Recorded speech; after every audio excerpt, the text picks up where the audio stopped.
family is going to be a mess.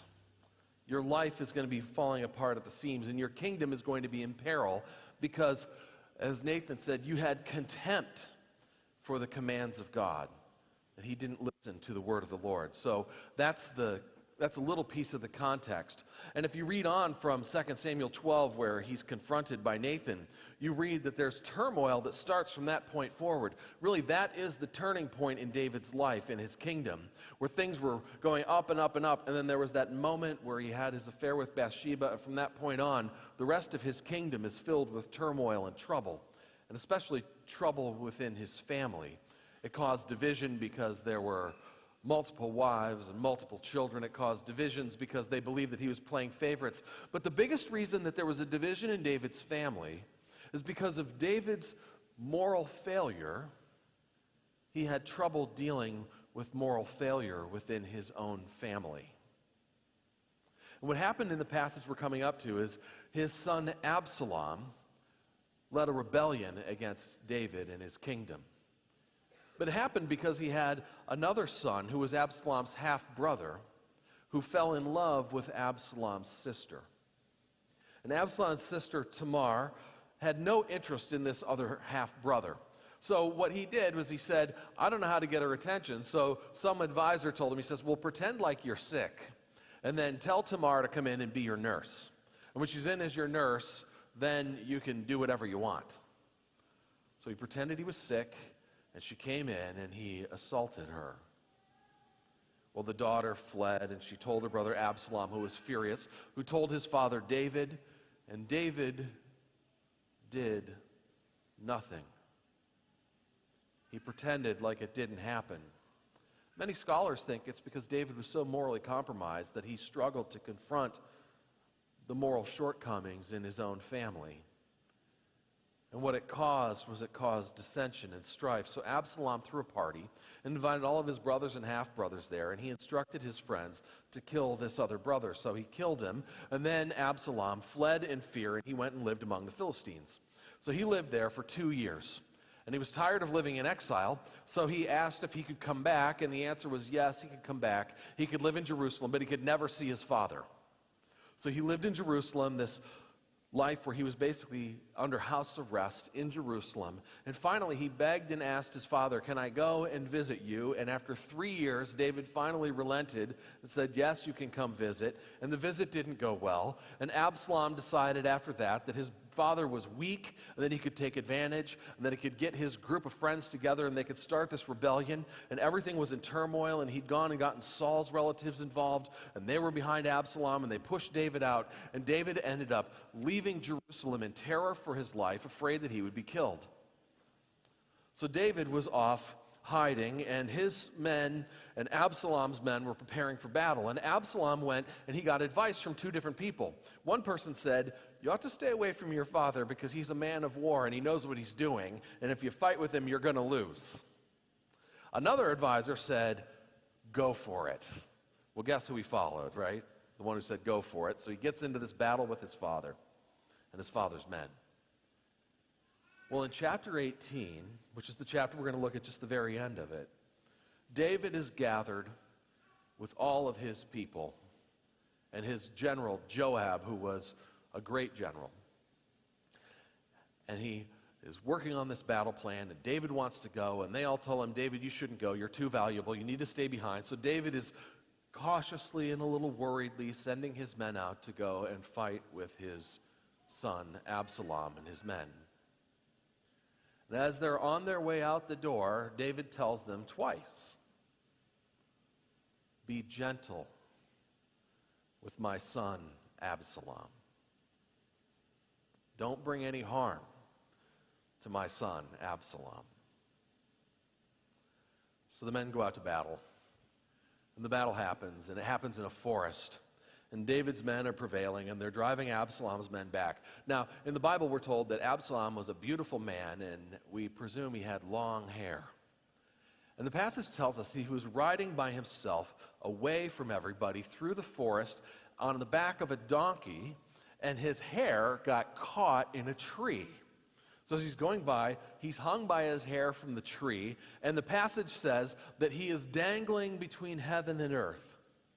And one of David's men is out in the forest, and he comes along and he sees Absalom hanging by his hair in the middle of the forest, and he decides to leave him there and to not do anything because he remembered the word of David. That David did not want any harm to come to his son Absalom. So he goes back and he tells David's general Joab, and Joab freaks out. And he says, "What on earth were you thinking? We got to take care of this guy. We got to kill him." And the guy says, "Well, David said not to." And Joab basically says, "Whatever." So he gets his men and they go, and two of his men put spears into Absalom, and they knock him down from the tree and they kill him. Then they send two messengers. One was an Israelite, one was not an Israelite. The Israelite knew that David did not want his son to be killed, so he sends this message, and his message is basically, like, hey, everything's great, you have nothing to worry about, but he doesn't say anything about Absalom. And then the second messenger comes, and he gives this news, and this is where we pick up the passage. Then the Cushite came, and the Cushite said, "Good tidings for my lord the king, for the Lord has vindicated you this day, delivering you from the power of all who rose up against you." The king said to the Cushite, "Is it well with the young man Absalom?" The Cushite answered, "May the enemies of my lord the king and all who rise up to do you harm be like that young man." The king was deeply moved, went up to the chamber over the gate and wept. As he went, he said, "Oh, my son Absalom, my son Absalom, would I have died instead of you? Oh, Absalom, my son, my son." This, I think, is one of the most emotionally raw passages in all of Scripture. Oh, there are some raw passages in the Psalms, but they are the product of reflection and of careful writing down. But this passage seems to me to be someone writing down the raw, immediate, emotional response of David, grieving over the death of his son who had betrayed him, who had turned his back on him, who had broken trust with him. But David's anguish as a father for the death of the son whom he loved, and the relationship would never be able to be made right again because now his son Absalom was gone. It's this bitter, bitter cry and this bitter, bitter weeping because David knows that now he will never be able to make right this relationship that he had with his son that is now so horribly broken and has ended. It's such a bitter passage. It's a passage of great anguish. When I read this passage, I wonder, what does it have to teach us? And where is God in the midst of this kind of suffering? We're looking at a second passage this morning, too. It's another passage of a wayward son and an anguished father. It ends a little bit differently, and I think these two passages together tell us something about the relationships that we have and how we deal with family matters. This is a well-known passage from Luke chapter 15, beginning at verse 11. It's the parable of the prodigal son. And Jesus tells the story, and it goes like this. There was a man who had two sons. The younger of them said to his father, "Father, give me the share of the property that will belong to me." So he divided his property between them. A few days later, the younger son gathered all he had and traveled to a distant country, and there he squandered his property in dissolute living.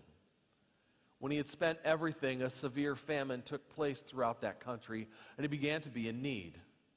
So he went and hired himself out to one of the citizens of that country, who sent him to his fields to feed the pigs. He would gladly have filled himself with the pods that the pigs were eating, and no one gave him anything. But when he came to himself, he said, "How many of my father's hired hands have bread enough and to spare? But here I am, dying of hunger. I will get up and go to my father, and I will say to him, 'Father, I have sinned against heaven and before you. I am no longer worthy to be called your son. Treat me like one of your hired hands.' So he set off and went to his father. But while he was still far off, his father saw him and was filled with compassion. he ran and put his arms around him and kissed him. Then the son said to him, "Father, I have sinned against heaven and before you. I am no longer worthy to be called your son." But the father said to his slaves, "Quickly, bring out a robe, the best one, and put it on him. Put a ring on his finger and sandals on his feet. And get the fatted calf and kill it, and let us eat and celebrate. For this son of mine who was dead and is alive again. He was lost and is found." And they began to celebrate. Now his elder son was in the field. And when he came and approached the house, he heard music and dancing. He called to one of the slaves and asked what was going on. He replied, "Your brother has come, and your father has killed the fatted calf because he has got him back safe and sound." Then he became angry and refused to go in. His father came out and began to plead with him. But he answered his father, "Listen, for all these years I've been working like a slave for you, and I've never disobeyed your command. Yet you have never given me even a young goat so that I might celebrate with my friends. But when this son of yours came back, who's devoured your property with prostitutes, you killed the fatted calf for him." Then the father said, "Son, you're always with me, and all that I have is yours. But we had to celebrate and rejoice because this brother of yours was dead and has come to life. He was lost and has been found."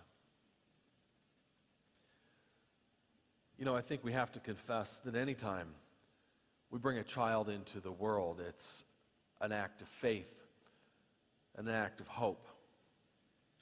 And I know for those of you who are parents, that no matter how much you tell yourself that your life will not change when you have children, once you have kids, your life is dramatically different. And for those of us who don't have kids but care about kids and have kids that we love and care for, you know this experience.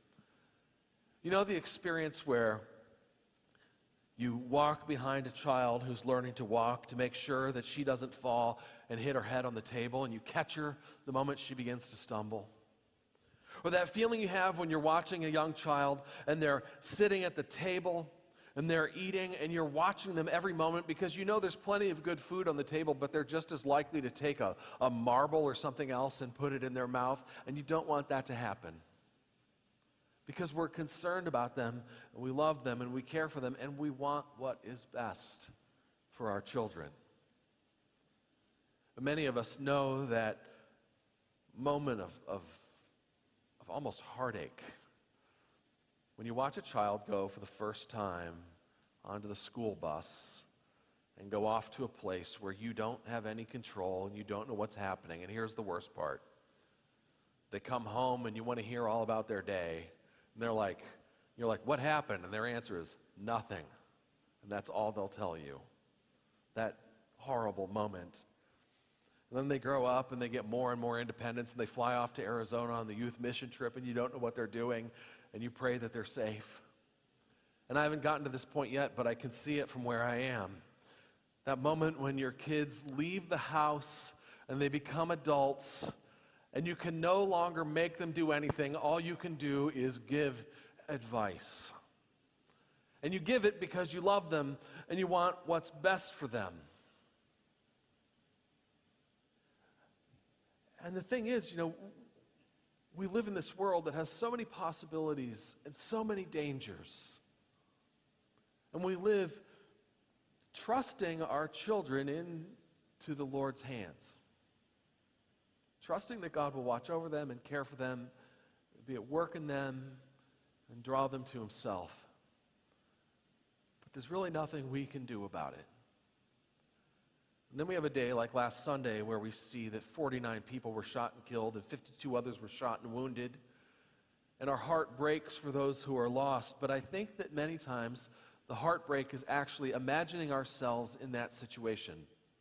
Imagining if it was your best friend or your child or your sister or your brother, and you were suffering that kind of loss, which makes it even worse because we imagine that this could happen to us, and it's a reminder again that we live in a frightening world where all sorts of things can go wrong. But there's one thing to live in a world where your child could be in the wrong place at the wrong time, and that would be horrible, and that would be tragic. But there's something that's even worse than that. David knew it, and the prodigal father knew it. It's rebellion.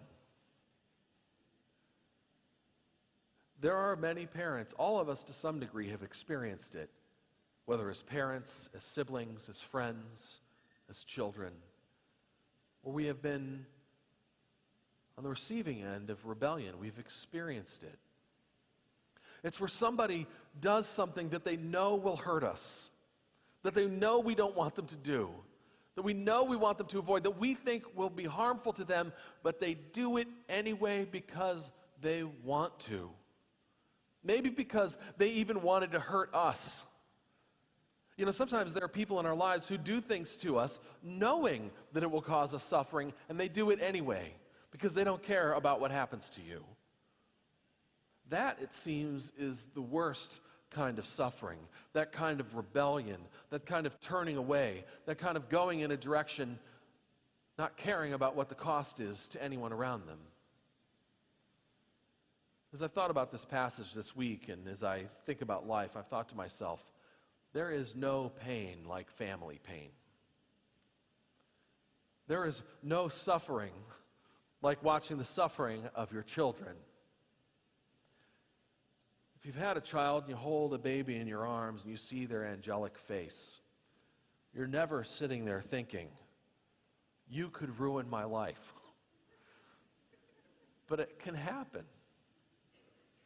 But it's not just children, it's not just parents who suffer, it's children too. Sometimes parents aren't faithful to their children. Sometimes other family members hurt us. Sometimes brothers and sisters turn on us, and we feel that intense suffering. I think these two passages this morning talk about that kind of suffering that we have when our families are broken, when they're not what we hoped they would be, when they're not what we prayed they would be, when we wonder, where is God in the midst of it all? In our passage this morning, we certainly saw it with Absalom and David. And we see David as this desperate father. Here's Absalom, who killed one of his siblings, who ran away, who comes back and lives sort of in exile in his midst, who comes to him, doesn't ask for forgiveness, but instead kind of warns his dad that I'm going to get a whole group against you, who starts a rebellion against his father, who goes to war against his father, and just before David sends his men out to put an end to all this, what does David do? Hey guys, before you go, be gentle with my son. Don't hurt my son Absalom. Why would David do that? The only thing I can think is that it's love. I think one way we can define love for other people is that we want what's best for them, even when it costs us. How many of us have ever seen someone we love go through something horrible? You either say it aloud or you think to yourself, if I could do that in your place, I'd do it in a heartbeat. But you can't. David did not want any harm to come to his son Absalom because he loved him. He loved him in spite of it all.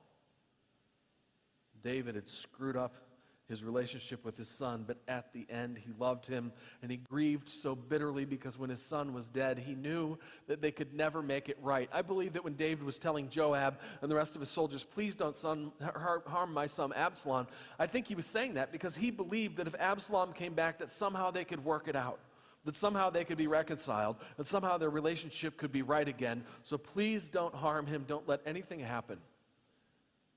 If you've ever had a wayward child or a wayward friend or a parent who's alienated from you, isn't that the prayer that we have?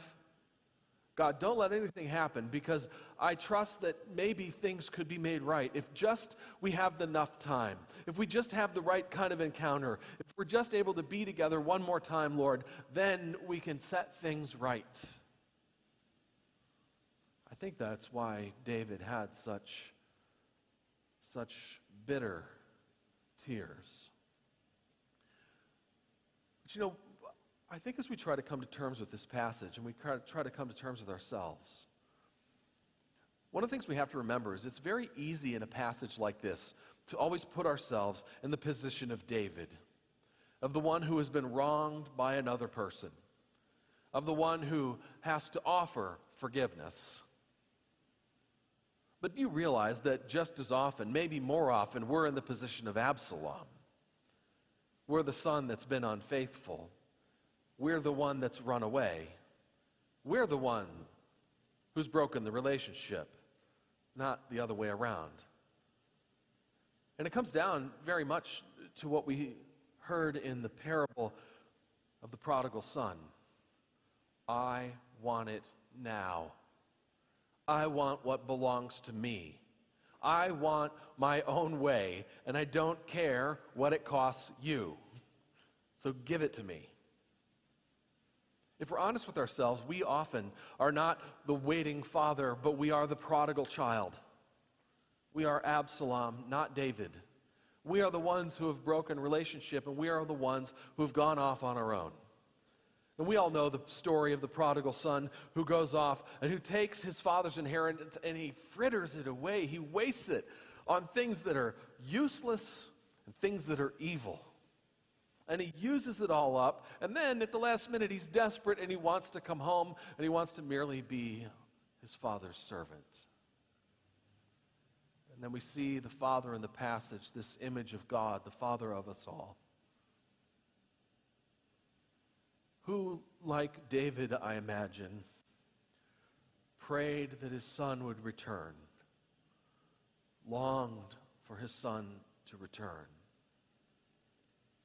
longed to have a relationship made right.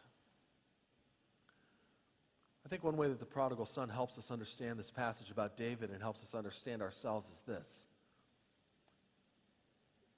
God knows what it's like to have rebellious children. God knows the pain of people that he loves going their own way and doing their own thing and not caring at all about what it does to him. If you have that in your life, then you should know that God knows that too. In the prodigal son passage, we're told that the son finally gets the resolve to go home. And he's probably rehearsing in his mind, when I get back, I'm going to tell my dad that I screwed up really bad, that I didn't expect anything, I just want to work for him. And then the passage tells us that while he was far off, his father saw him, and he ran, and he embraced him, and he had his servants bring a robe, and they slaughtered the fattened calf, and they threw a party to celebrate, because his son who was lost was now found. I think that if we're going to think about how we can deal with the broken relationships in our own lives, it's really important for us to first deal with our own brokenness and the fact that we too were lost. I think it's really important for us to confess the ways that we have added to the brokenness in our own lives and to confess to God that we have broken our trust and our relationship with him as well. But also to trust what the scriptures say, that God is like that father who's waiting for us with open arms, who's thrilled that that which was lost is found, that which he thought was dead is alive. It's important for us to do that. I know I've told this story before, but I'm going to tell it again because I think it's worth hearing again. I have a friend who's a cardiologist, and I was talking to him about his job, and one time I asked him, I said, Glenn, what is your favorite part of your job? And he said, well, you might be a little surprised. He says, but it's actually when I have people come into my office who are dying. He said, I have a lot of people who come in who have some indeterminate amount of time. Sometimes it's a month, sometimes it's 3 or 4 years. He says, I don't know and I can't tell them. He says, but when I have someone come in and it's the first time they hear this terrible news, he says, I always tell them the same thing. I say, your heart is failing. There's not anything more we can do, and eventually you're going to die. So here's what I think you need to do. If you have anyone in your family, if you have a mother or a father or a brother or a daughter or a son or a cousin, from whom you have been alienated, where your relationship is broken, where you haven't talked to each other in years, if you have a friend that you had a falling out, but you've thought about them and you miss them, then the thing to do today is to go home and to pick up the phone and to tell them you're sorry, and to tell them you want to see them, and tell them you want to see your life set right, that you want this relationship to be restored. He said, because you don't know how long you have. He says, none of us do. He said, but I bet that if you don't do it, you will regret it. He said, the amazing thing is, he says, a huge percentage of these patients come back to him, and they say, thank you. Thank you for telling me to call my son or my daughter or my cousin or my sister or my brother. He said, so many times they say, my son and I had a fight in 1983. We never talked again until last week when I called him up and I told him we're sorry and we're getting together for the first time in decades. What he said is, he said, there's just incredible power in asking for forgiveness and in making right what is broken. I think David's bitter tears were because he recognized that his relationship with Absalom could never be made right, because now Absalom was gone. I think that the prodigal son tells us that this is the moment to offer forgiveness and to ask for forgiveness, to let things go and to make it right. None of us know how much time we have on this earth. None of us has any idea. But we do have today, and we do have this moment. And what I pray is that we start in making your relationship right with God. That you have this moment right before us, where God is like that father on the lookout, waiting for his wayward children to come home. And once we have this right relationship with God, ask yourself, what relationships do I have that need to be made right? And then go and do it. This is the day we have. This is the moment that God has given us. I said earlier, there is no pain like family pain. But there's also no joy like a relationship that you thought was lost and has been restored. You know, that's a gift that God gives us. God calls us to be people who forgive others as we have been forgiven. So know that if you ask God, He will forgive you. But God calls us to be people who live lives that are reconciled to the people around us, to love the people around us, to forgive when we have been wronged, and to ask forgiveness when we've done wrong. This, I think, is a big part of what it means for us to be people who seek after the heart of God. Let us pray.